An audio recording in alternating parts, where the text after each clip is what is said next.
And a good evening. Welcome to the Sunday edition of Your News at 10. I'm Carolyn Hawley sitting in tonight. Crisis levels.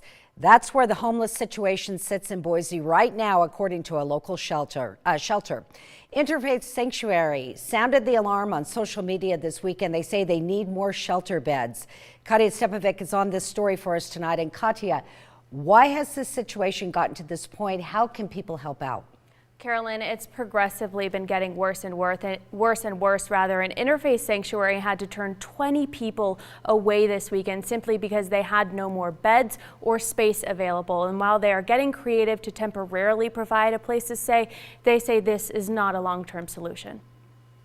We had everyone get a new sleeping bag and a bed pad, and then they came in. This is where 20 people had to call home this weekend when bed space ran out across shelters in the Treasure Valley. We have 4 propane tanks that are set up, and we've just got new propane tonight. What serves as a day warming shelter had to be converted into overnight sleeping quarters. It is the worst that I've ever seen it, and I've been involved with Interfaith since January of 2018.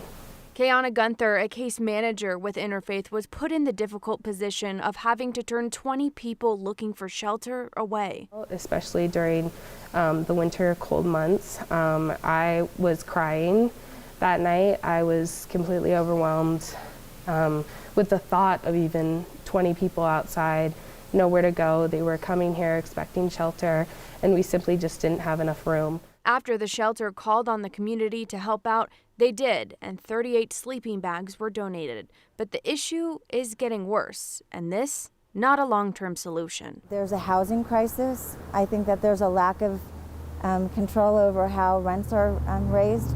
I think we're producing homelessness right now. I know that on the other side, we're trying to effectively find solutions, but this is the effect of what we're doing right now. A record 173 people slept at Interfaith Sanctuary on Saturday, with over 100 more at their overflow hotel, and space is simply running out.